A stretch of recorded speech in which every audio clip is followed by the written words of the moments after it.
오늘은 한국교회와 함께하는 70일 구국기도회 그 43번째 날입니다. 우리는 지금 코로나 시대를 겪은 지 2년이 넘는 시간을 보내고 있습니다.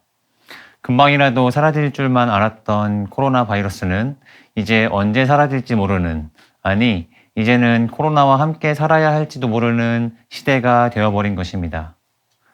이로 인해서 한국교회는 교회에서 모이지 못하고 각자의 자리에서 자신의 신앙을 지키기 위해 아주 힘든 고군분투의 시간을 보내고 있습니다. 다음 세대 아이들은 점점 교회와 멀어지고 세상은 점점 더 교회를 핍박하고 손가락질하고 있는 것이 오늘날의 현실입니다.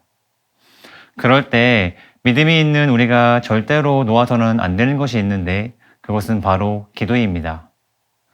마가복음 9장에는 귀신 들린 아이를 예수님께 데리고 온 한 아버지가 있습니다.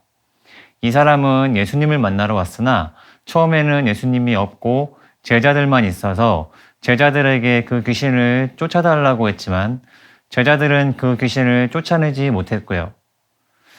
이후 예수님이 돌아오시자 제자들이 그 귀신을 쫓아내지 못하는 광경을 보시더니 예수님은 그들에게 이렇게 말씀하십니다. 대답하여 이르시되 믿음이 없는 세대여 내가 얼마나 너희와 함께 있으며 얼마나 너희에게 참으리요 그를 내게로 데려오라 하시매.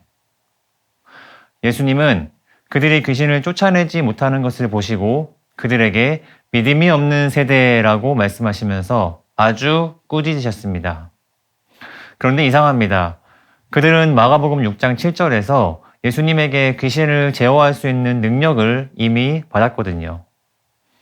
12제자를 부르사 둘씩 보내시며 더러운 귀신을 제어하는 권능을 주시고. 그런데 그들은 왜 귀신을 쫓아내지 못했을까요? 제자들이 예수님에게 동일하게 질문합니다. 예수님, 우리는 왜 귀신을 쫓아내지 못했습니까? 그때 예수님께서는 이렇게 말씀하십니다. 이르시되 기도 외에 다른 것으로는 이런 종류가 나갈 수 없느니라 하시니라. 여러분, 무엇을 보여주고 있습니까?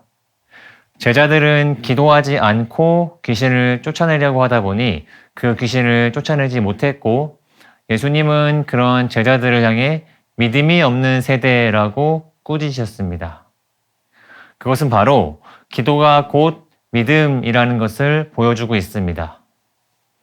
기도하지 않는 제자들을 향해 믿음이 없는 세대라고 꾸짖으셨기 때문이죠. 반대로 믿음이 있는 우리가 반드시 해야 할 일은 기도하는 것입니다. 기도 외에 다른 것으로는 이런 종류가 나갈 수 없느니라. 사랑하는 한국교회 성도 여러분, 이렇게 어려운 시기 가운데 하나님은 기도하는 한 사람을 찾으십니다. 교단과 교파를 초월해서 하나님을 믿는 우리가 서로 한 마음으로 기도할 때 하나님은 우리의 기도를 통해서 하나님의 일들을 이루어 가실 줄로 믿습니다. 오늘 하루 기도하지 않아서 믿음이 없는 세대가 되는 것이 아니라 기도함으로 하나님의 일하심을 기대하는 한국교회의 모든 성도님들이 되시기를 예수님의 이름으로 축복합니다. 오늘도 우리와 함께 하시는 하나님 아버지, 기도할 수 있도록 해주신 하나님의 은혜에 참으로 감사합니다. 비록 지금 우리는 매우 힘들고 어려운 시기를 보내고 있지만 하나님께 기도함으로 하나님의 일하심을 구합니다. 하나님, 코로나 팬데믹으로 또한 여러 가지 정치적 이데올로기로 분열되어 있는 이 나라가 다시 회복되는 놀라운 역사를 보게 하여 주시옵소서. 믿음의 선조들이 나라의 어려움 속에서 기도했던 것처럼 우리도 기도하오니 하나님 우리의 기도를 들으시고 응답하여 주시옵소서. 감사를 드리며 이 모든 말씀 예수님의 이름으로 기도합니다. 아멘.